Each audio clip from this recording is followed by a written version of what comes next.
What's up, guys? It's Rain City MMA. Your boy Bryson here with Joey. And today we're breaking down UFC Fight Night, Arman Tsarukyan versus Dan the Hangman Hooker. This one's an early fight night, guys, so get ready to get up early. And this is a fun one. Tons of fights and a lot of good matchups, so we're ready to get into it. All right, guys. Next up, we have a lightweight matchup between Narula Aliv and Shamrock. You know, Shamrock coming in at a plus 330 dog and Aliv at a minus 400 favorite. Shamrock making his debut, guys. You know, he has good offensive grappling. He's slick on the feet with some pretty nice footwork. And, you know, I got Aliv in this fight. His offensive wrestling is elite. You know, he throws nasty ground and pound, and his head position when he gets on the ground is just looking for position or a finish. If not, he'll lay in some top control and ground and pound. I got Aliv money line in this fight. Who are you thinking, Bryson? Yeah, I'm also going Aliv at minus 400. I do agree the odds are pretty wide. I can understand why you're taking a stab in the dark at Shamrock. 11 out of 12 wins come by finish. Only been the distance twice. Slows down after the first, though. And that's where I think Aliv can take over. I think he can win a decision or maybe look for a sub on the ground in the third. He lands 1.50 takedowns per 15 minutes, holds top control for very long. Once he gets you down there, he's probably going to have you down there the rest of the round. And Shamrock's good. He'll throw stuff off his back, and he'll try to get the back as well. I just don't like how he gasses out quick, and he's going to throw a lot of spinning attacks early, and I don't like that. Aliv could catch a leg, or he can just shoot and time it well. So I'm going to Aliv moneyline here and probably Aliv decision. So they're not on our parlay, but Aliv and Izagaka Kamev. I would look at both of them to put on a parlay if you don't like our other picks. Next up, guys, we got a middleweight matchup between Ismail Nardiev versus Ryan Loder. Ryan Loder is plus 135 and Nardiev is minus 155. I was kind of shocked at the odds. I mean, these guys aren't high-level MMA. This is a fight I'm definitely skipping on. I'm going to lean Nardiev at minus 155, but I thought he would be a little bigger than Loder. Loder's coming from the Ultimate Fighter, I think, with the Shevchenko-Garasso season. He has a decent wrestling game, has a good gas tank on him. You know, sometimes he's headhunting too much. He doesn't mix in his game. He wants to stay long, use that reach. Nardiev, he kind of lacks that dog in him. That fight against the Iron Turtle, you know, he cheated with the eye poke, and then, you know, he got out wrestled, got out scrambled, and got out dogged. You know, they usually bring him out, though, to Qatar and these kind of regions. And I can see him beating a Ryan Loder. Loder's not that great, but who you got, Joey? I'm skipping this one. Yeah, guys, this is a fight to skip for sure, like Bryson said. You know, Ryan Loder, you know, he's not that much of a threat. You know, he does have a good gas tank on him, but Nazardiev, you know, he does struggle off his back foot, guys, and he does tend to struggle late. So, you know, this is a really, like, low-level fight for me. I think I would just have to skip this one, but if I had to pick, I got Nazardiev. All right, guys, next up, we got a bantamweight bout between Bezkat Almakhan and Alexander Topuria. Almakhan coming in at a minus 115 favorite, and Topuria as a slight dog at minus 105. Guys, Topuria's brother is on a little win streak. You know, he shows a nice patient feint game and times his takedowns super well. But Almakhan, on the other hand, you know, he has some real power in his hands, and he pops out a clean jab. His gas tank is shown to be there, guys. I got Almakhan all the way on this. I think, you know, he's the more versatile fighter, and he has more ways to win in this fight. So I got Almakhan money line in this fight. Who you got, Bryson? I'm also going Bezkat Almakhan. This is a pick'em. You know, I love Topuria. I love his brother. I just think his brother, he didn't show much in that Colby Thickness fight. He did show, like, decent wrestling, good patience. He boxes like his brother with the feint game. He's coming up looking for that overhand right. Bezkat, though, you know, he had his debut against Umar Nurmagomedov, went to a decision, showed his defensive wrestlings there. Does have decent offensive wrestling as well. He can do scrambles. He also dropped Umar. He's the only one to ever do that. He's knocked down both his opponents. Also knocked out Brad Katona his last fight.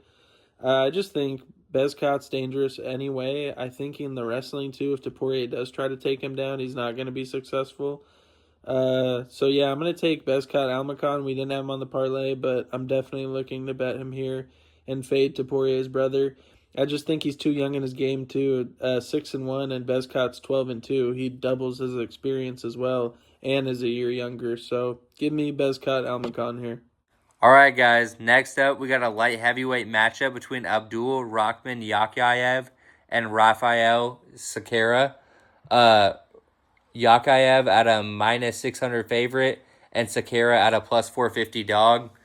Guys, Rockman is always level changing. He has great feints, good offensive wrestling, and goes for position over submissions. Sakara, he's just a little bit of an older guy. He's 35 years old compared to the 24-year-old fighter, and his chin gets cracked pretty easily. That comes with wear and tear on the fight game. And, he has a decent gas tank, but his takedown defense is terrible at 40%. I got Rockman here in this fight by KO or not go distance or Yakayev money line. Who you got, Bryson? I'm going Abdul Rahman. I actually think it's insane that someone facing Sakara at this point who's lost 3 UFC fights in a row, which is also crazy, guys. We got people like Rosenstrike who lost and was a ranked heavyweight getting cut, but people like Rafael Sakara is here, so Dana can push these Dana White Contender Series guys. It's getting kind of ridiculous, but Sakara, he's got knocked out by Ibo Aslan, which, oh my gosh, did that turn out to be even way worse because Aslan hasn't even won a fight since then. And then he lost to Juicebox Walker, and he got knocked out by Bukakis. Rockman's going to do the same thing. This guy's going to come out and finish this guy. I think minus 600 is actually cheap still. Rockman, has good takedown defense, striking looking more technical. He had a knockout in Contender Series, looked great. Me and Joey played him there. Holds top position very well. Sakara, he throws nice kicks to the body. Apparently has good jiu-jitsu, but we've never seen it. Always shows poor body language. I see Rockman coming out finishing him. I would do not start round 3, won't go the distance. And then if I had to play a finish, I go Rockman by sub. As next up, we got a middleweight matchup between Sajid Izagagamayev versus Nicholas Dalby. Dalby's coming in at plus 295, and Izagagamayev is minus 360. I'm going Izagagamayev. I know that's a mouthful, guys. You're going to hear it a couple times. But minus 360 I really like.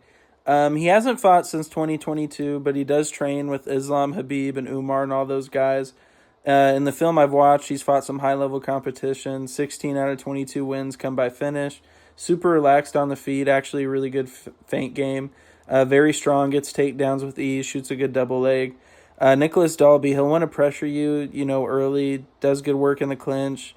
He does have poor head movement. And after that knockout against Randy Brown, I don't like that. Plus, he's never had good takedown defense. 38%.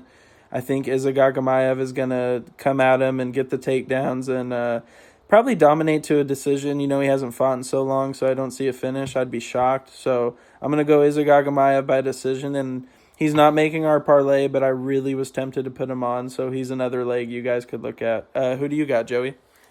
Yeah, guys, I'm going to butcher this name, just fair warning. Izagagamayev, though, he's a beast. He trains with Habib. We're very high on that gym.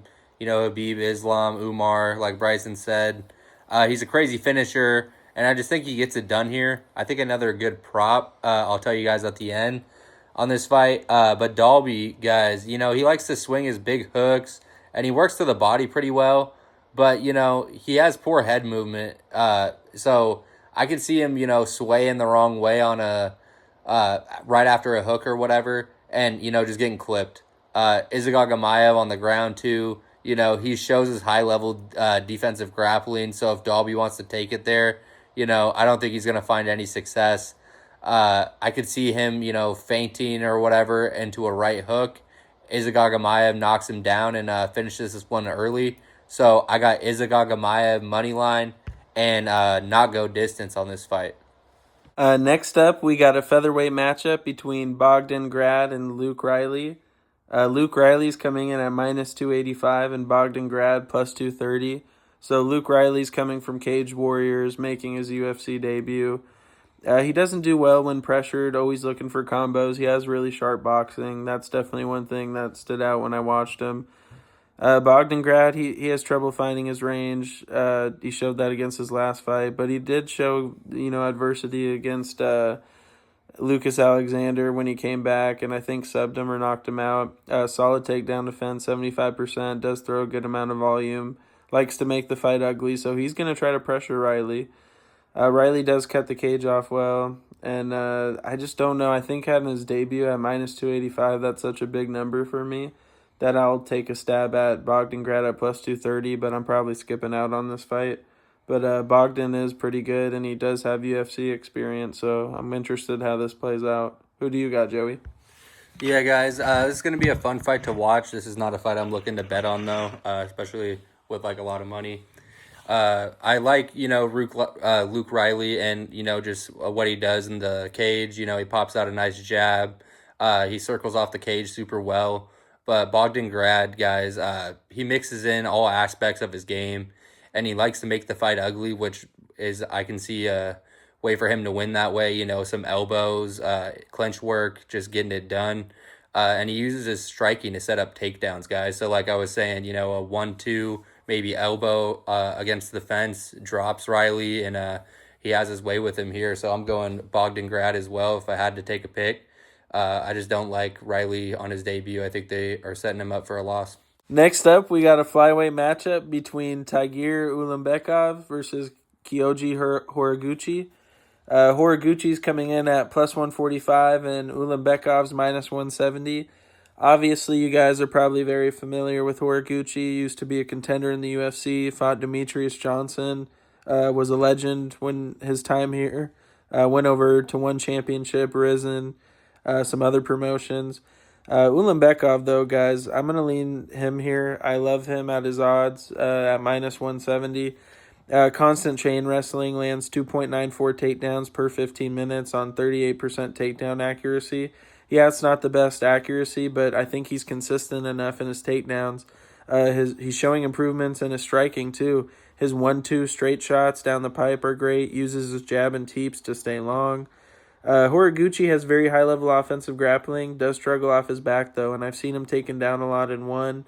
And that was without the cage, guys. And I know he could use the cage to his advantage, but I just like Ulanbekov in the spot. Horiguchi also keeps his hands very low. That's his style.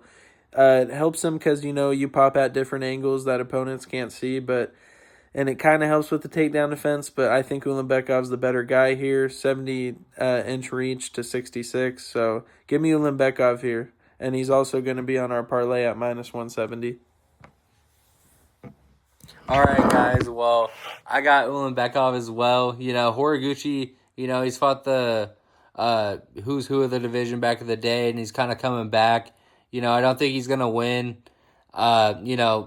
He's fought the elite comp and has some clean low kicks. But, guys, I think, the age has kind of caught up to him and the fight wear and tear. Ulanbekov, like Bryson said, he has a great takedown defense, and also he's great at taking people down. His accuracy's not that good, but his consistency's there, as well as if he does get you on the ground, he has very solid BJJ. So he puts on a grueling pace on people, and I think he can take advantage of Horiguchi in that fight. So Ulanbekov, moneyline. All right, guys. Next up, we got a flyweight matchup between Alex Perez and Asu Amabayev. Perez coming in at a plus 165 dog, and Amabayev at a minus 200 favorite. Guys, Perez has picked up a lot of injuries throughout his fight game. He does show pretty solid technical boxing, but I think Asu Amabayev just got it here. I think he showed a great resilience in his last fight, and he puts pressure on you really well, and he loves his top pressure and good control. He also mixes up his kicks to all levels, throwing a couple leg kicks, getting you worried about the body and then throwing one right at the head. I like Asu Amabayev here. I think his offensive grappling is just going to smother Perez. If I had to pick, I'm going Amabayev money line and maybe Amabayev decision. Who you got, Bryson? Yeah, I think Almabaev's in a great spot here. Obviously, Alex Perez has fought great competition, fought the best of the best. I didn't like that injury he had against Tatsuro Taira. And then he had a fight 3 months ago, had to pull out of that one because supposedly he got injured. So he might have just picked up another one and he's already, turning around. 7 out of 9 losses have been by finish. So I could see Almabayev maybe finally getting another submission in the UFC. I think he's going to dominate. He lands 4.66 takedowns per 15 minutes on 43% takedown accuracy. Good offensive grappling. He attempts 1.5 submissions per 15 minutes, so I like that. I could see he likes to attack the Kimura a lot. He doesn't really get the back, so he attacks like arm triangles and Kimuras. He tends to swing big, good overhands on the feet. I think on the feet, Perez will have better moments, but I don't think it's going to be on the feet that much. And in a 3-round fight, it's in Doha, Qatar, guys. You know who they're going to lean towards that. I think Almabayev could win a decision, but if a long shot, maybe round 3 sub. But Almabayev money line looks great. He didn't make our parlay, but we might be throwing him on something on the side. So I would definitely recommend betting on Almabayev, especially at minus 200 against a guy who's been banged up and getting older. All right, guys, to open up the main card, we got a heavyweight matchup between Sergey Spivak and Shamil Gaziev. Gaziev is coming in at minus 145, and Spivak is plus 120. When I saw those odds, I was a little shocked. I know Gaziev, he has that one-shot KO power, the sharper boxing. Great footwork, light on his feet for heavyweight. But Spivak's fought the better guys. He's improved his boxing. It looked decent against Waldo. That was a close fight. Some people even think Spivak won, but it was for fighting a guy like Waldo, who's a really good boxer. I thought Spivak was really competitive in those rounds. He also has great jiu-jitsu for heavyweight, shoots explosive takedowns, lands 4.21 takedowns per 15 minutes. I just think eventually, if this fight gets to the ground for Spivak, he's going to dominate. On the feet, though, it's going to be interesting. Gaziev is good. He also does have good takedown defense at 83%, but he's never fought a guy like Spivak. His one test, Rosenstrike, that's more of a kickboxer, Muay Thai striker. Now he's fighting a wrestler for his next test, and I don't like it for him, so I'm going to go Spivak. Who do you got, Joey? Yeah, guys, I'm super high on Spivak in this fight. Gaziev, in the past, I've bet on him, but I think after that Rosenstrike fight, guys, he kind of just gave up on himself, and I never like to see that when in a fighter. He's poor off his back. He can wrestle when needed, but it's more so he just has it in his back pocket. He's not going to be the one shooting, or maybe even I can't see him on top in this fight. So Spivak, with his explosive takedowns, and putting together his striking, he's fought elite comp, always level changing. I see a clear way for him to win. I'm going Spivak money line in this fight. All right, guys. Next up, we have a welterweight matchup between Jack Hermanson and Mentabek Orabai. We got Orabai coming in at a minus 250 favorite and Hermanson at a plus 200 dog. Guys, Hermanson throws nice calf kicks, and he does switch stances super frequently. His takedown defense is pretty good at 80%. Orabai, in his last couple of fights, I've bet on him. He throws amazing straight shots. He has his good level changes and takedown accuracy. I can just see him bodying Hermanson in this fight, guys. He only lost one fight, and it was just because of bad damage. Where the damage was just kind of looked a little worse than it actually was. He is super durable and has a great chin, so I'm betting on Orabai money line in this fight, and I'm super excited to watch him fight. Who you got, Bryson? I also love Orabai here at minus 250. He lands 5.82 takedowns per 15 minutes on 45% takedown accuracy. I love that. I know Hermanson does have good takedown defense, but guys, he's also making his debut at welterweight. He just got knocked out by Gregory Rodriguez, who we just saw win against Kopylov this past weekend at middleweight. I don't like him coming down to welterweight. I think that will affect the gas tank, and I think he thinks that could bully these guys at welterweight because he was a 185er. but it's not going to work out like that. He does throw out a lot of volume. Does get backed up when pressured though, and Orobai doesn't fight off his back foot. He's gonna come down and get you. Super durable, has a great chin. Orobai wants to pressure you to the fence, has an excellent gas tank. Always advancing for a finish too. We saw that his last one against that. I'm forgetting the guy's name, but it was his debut, and Orobai just got him out of there round one. I could see him subbing Hermanson maybe 2 or 3, but I definitely got Orobai as well. He didn't make our parlay, but I would totally recommend betting on him. All right, guys, we got the featured fight of the night, a light heavyweight bout between Volkan Ozdemir and Alonzo Menefield. Menefield's coming in at plus 195, and Ozdemir is minus 235. I love this spot for Ozdemir, and I think minus 235 is a good price as well, guys. He does a good job at closing the distance. He has really powerful strikes. We saw that knockout against Walker.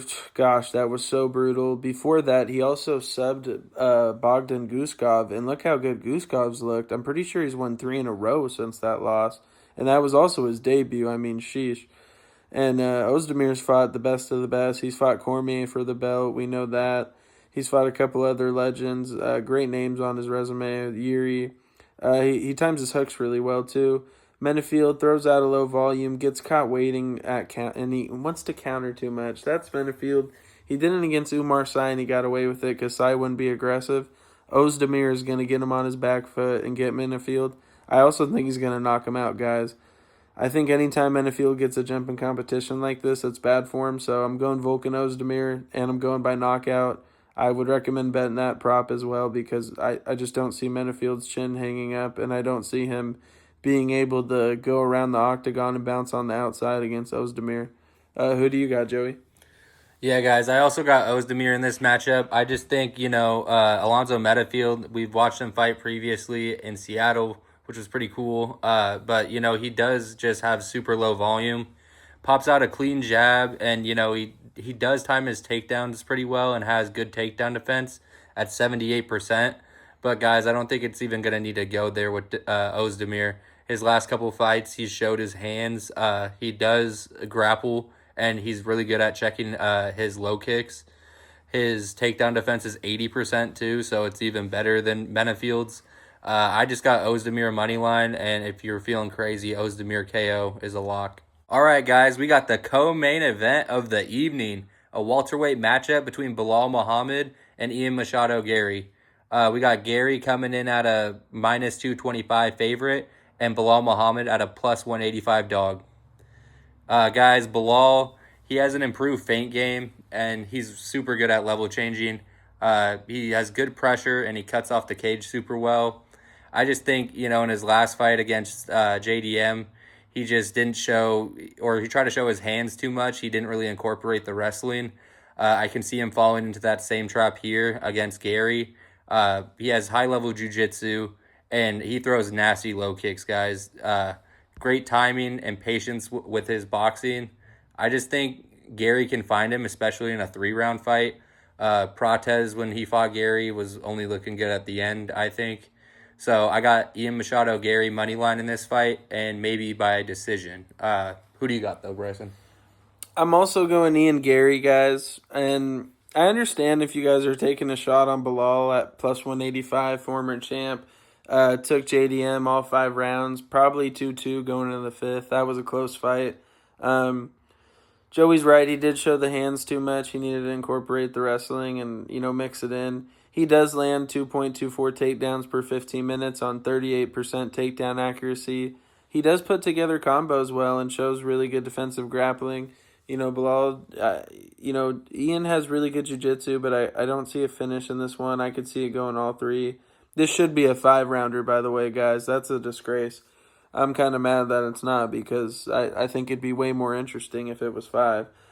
Ian, he has such good kickboxing. He can mix in wrestling when needed. We saw that. He has an amazing fight IQ. I mean, that guy always makes the right decision. And when he's feinting, or if someone else, like if Bilal even thinks he's coming in, boom, jab, boom, hit him, boom. Like, Ian just makes really good decisions. You might not like him. You can call him a decision merchant. But I think he's really good. Solid takedown defense, 73%. I know people might be worried about Bilal getting them. I do think Bilal will get around, but I see Ian winning 2-1, maybe even 30-27 on one scorecard. Um, he also has 54% significant strike accuracy. So we're going Ian here as our second leg. So far we got Ulanbekov and Ian Gary, and also Ian decision. All right, guys, it's time for the main event, what y'all been waiting for. Doha, Qatar, they get a great main event. We got Arman Tsarukyan versus Dan Hooker. Dan Hooker's coming in at plus 375. Arman Tsarukyan minus 500. Our last leg, guys, Tsarukyan. I know it's big, minus 500, but we're taking it. So just to remind you guys, our first leg is Ulanbekov, which we got at minus 200. Second leg, we got Ian Gary at minus 225, and minus 500 is the third, Tsarukyan. Also using BetMGM, just wanted to remind you guys, that's what we use over here, the sportsbook. But Tsarukyan, he has really good defensive grappling, has fought elite competition, like Islam Makhachev, Charles Oliveira, Mateus Gamrot. Super explosive, great athleticism. I mean, this guy can move, guys. Some of the kicks he throws, he threw that axe kick attempt at Charles, which was amazing. Some of the scrambles I see him in. He lands 3.25 takedowns per 15 minutes on 37% takedown accuracy. That's really good. I like Arman here. I think he's nasty with the ground and pound. He's nasty on the feet, too. Throws some good low kicks, puts together combos. Dan Hooker, super durable. He has that dog in him, He wants to use his length, stay long. Good takedown defense at 78%. But, guys, he's getting taken down by, like, Jalen Turner. And, I thought he lost that Gamrot fight. And he could have lost the Turner one. I think he still won that one, but that one was close, too. I don't like that. This is 5 rounds. I think Tsarukyan can find the finish and get the knockout. So I'm going Tsarukyan moneyline and by finish. Who do you got, Joey? Yeah, guys, this is going to be a fun fight. Dan Hooker, he was supposed to be fighting Justin Gaethje, and something fell through there. I think I would have picked Hooker if that were the case, but he's matched up against Arman now, and I think that's terrible for him. He does like to keep the range and all that stuff, but Tsarukyan's a different type of beast, guys. He lands 3.25 takedowns per 15 minutes, and he throws nasty ground and pound. I was watching a clip today while I was at school. He had a guy in top mount, had him look at him, threw an elbow, and then hit him again.